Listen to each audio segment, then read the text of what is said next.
यहाँ से मेरे दिमाग में बहुत इंपॉर्टेंट क्वेश्चन आ रहा है कि लाइफ का फिर पर्पस क्या है। जैसे हम लोग हैं, ठीक है, हम लोग सोचते हैं कि यार लाइफ में सक्सेस अचीव करना है, रिच बनना है ना, पैसा कमाना है, या फिर लव लव अचीव करना है ना, जो हम्म। हमारे रिलेशनशिप्स हैं, अच्छे रिलेशनशिप्स बिल्ड करना है। और कहीं ना कहीं हम लोग भक्ति को साइड कर देते हैं, है ना। हम्म। तो लाइफ का मेन पर्पस क्या है? सक्सेस है, प्यार है, या फिर भक्ति है? मुझे समझ नहीं आया। देखो, अगर आप YouTube खोलोगे, पूरा इंटरनेट भरा पड़ा है इस टाइप से कि हम्म। 18 साल की उम्र में सक्सेसफुल हो गए, 20 साल की उम्र हाँ। में एम्पायर खड़ा कर दिया, how to be successful in the age of 22, how to exactly, retire in the age of exactly. 25। तो अगर आप पूरा ओवरऑल यूट्यूब देखो, जितनी भी वीडियो हैं, तो उन सब में बेसिकली हमको ये बताया जा रहा है कि जल्दी से जल्दी ज्यादा से ज्यादा पैसा कमाना जो है वो सक्सेसफुल है। कोई अगर बहुत राइट। बड़ी कंपनी खड़ी कर देता है तो वो सक्सेसफुल है। कोई अगर बहुत बड़ा नेता बन जाता है, बहुत पावरफुल पोजीशन में आ जाता है, तो वो सक्सेसफुल है। कोई अगर बहुत सक्सेसफुल है। फेम जो है इकट्ठा कर लेता है, ये बॉलीवुड वगैरह में किसी भी तरीके से, ठीक है, तो वो सक्सेस है। ये डेफिनेशन जो है हम सबको परोसी जा रही है यूट्यूब के ऊपर। हम्म। भगवत गीता सक्सेस के बारे में क्या बोलती है? भगवत गीता हम्म। के 6ठे अध्याय में भगवान श्री कृष्ण जो है सक्सेस की डेफिनेशन बताते हैं। वो ओके। बताते हैं सक्सेस वो है जिसको पाने के बाद कुछ और पाने की इच्छा ना रहे, और जिसको पाने के बाद उसको खोने का डर ना रहे। दो कंडीशन है।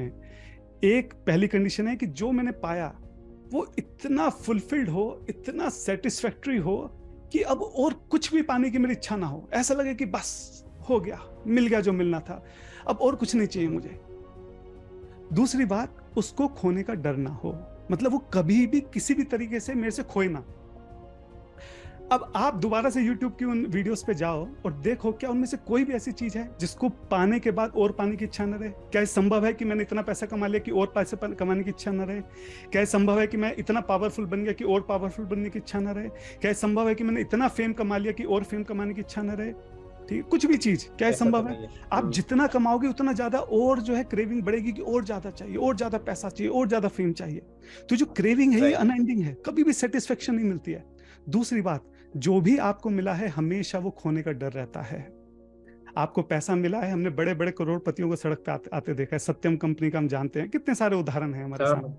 बड़े बड़े हम्म। पावरफुल जो लोग हैं, नेता हैं, वो हर वक्त बेचारे अपनी कुर्सी बचाने में लगे रहते हैं। 80% टाइम उनका दिमाग यही रहता है कि मैं कुर्सी बचाऊं कैसे।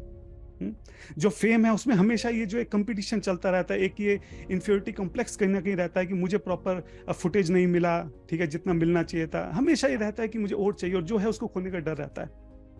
राइट। लेकिन अगर आप देखो तो एक ऐसी चीज है जो बहुत सेटिस्फाइंग है, जो एक्चुअली में हम सब लोग ढूंढ रहे हैं। ये सारी चीजें तो बाहर की चीजें, अंदरूनी रूप से हम क्या ढूंढ रहे हैं, एक चीज है।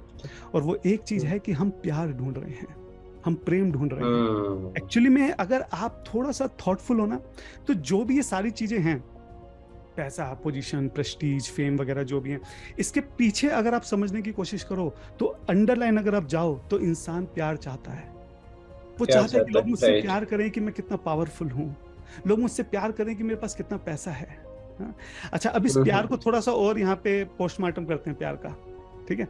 ठीक है। ऐसा बताया गया कि इस दुनिया में जो सबसे शुद्ध प्रेम है, वो एक माँ का एक छोटे बच्चे के लिए होता है। हम्म? हम्म। अब शास्त्र ये बताते हैं कि माँ का छोटे बच्चे के लिए जो प्रेम है, उससे हजारों करोड़ों गुना ज्यादा प्रेम जो है भगवान का हमारे लिए होता है, और हमारा भगवान के लिए होता है। अभी ओके। इस हालत में हम उसको रियलाइज नहीं कर पा रहे हैं, क्योंकि अभी हम इग्नोरेंट पोजीशन में हैं। जैसे सूरज है, ठीक है, और कई बार हम देखते हैं बहुत घने बादल आ जाते हैं, दिन में भरी दोपहरी में एकदम अंधेरा हो जाता है, हमको सूरज दिखाई नहीं देता, लेकिन सूरज वहीं पर है। इसी तरीके से काम, क्रोध, लोभ, मोह, मद, मत्सर, इन सब ने हमारी आत्मा को इतनी बुरी तरह से जकड़ रखा है, कवर कर रखा है, कि भगवान के प्रति प्रेम जो हमारे हृदय में है, हम उसको महसूस नहीं कर पा रहे हैं। तो सक्सेस का मतलब है कि उस प्रेम को धीरे धीरे, उसकी उन कवरिंग को धीरे धीरे हटाना, उस प्रेम को महसूस करना। और जैसे जैसे हमको वो प्रेम महसूस होता चला जाएगा, हमें इतनी ज्यादा सेटिस्फेक्शन मिलेगी, इतनी ज्यादा फुलफिलमेंट मिलेगी, कि इस दुनिया की सारी चीजें जो है बहुत छोटी, बहुत तुच्छ नजर आएंगी। और ये जो प्रेम हमको मिलेगा, बस 2 मिनट में खत्म करूं, ये जो प्रेम हमको मिलेगा, ये प्रेम हमसे कोई छीन नहीं सकता है। और ये प्रेम जो हमको मिलेगा, इस प्रेम को पाने के बाद दूसरा कुछ भी पाने की इच्छा नहीं रहेगी। कंप्लीटली सेटिस्फेक्शन जो है हमको मिल जाएगा। इसीलिए आप देखो, जो स्पिरिचुअलिटी में आगे बढ़ते हैं, चाहे वो मीराबाई हो, चाहे वो चैतन्य महाप्रभु तो खैर स्वयं भगवान ही थे, ठीक है, और तुलसीदास जी हों, ठीक है, ये मैं वो नाम ले रहा हूँ जो आपको पता है, नाम तो बहुत सारे हो सकते हैं, जीवा गोस्वामी, रूपा गोस्वामी, बहुत सारे गोस्वामी रहे। ऐसा क्यों है कि इन्होंने बड़ी बड़ी पोजीशन त्याग दी? ऐसा क्या मिला इनको? कुछ तो मिला होगा, वो यही है जिसके बारे में मैं बात कर रहा हूँ। ये जो प्रेम है, अगर एक बार ये मिल जाए तो इंसान को सारी दुनिया की सारी चीजें बहुत तुच्छ नजर आती हैं। ये प्रेम अगर एक बार मिल जाए तो कुछ और पाने की इच्छा नहीं रहती, और ये प्रेम अगर एक बार मिल जाए तो उसको खोने का डर नहीं रहता, और इस प्रेम को पाना ही भगवद गीता के हिसाब से सक्सेस है।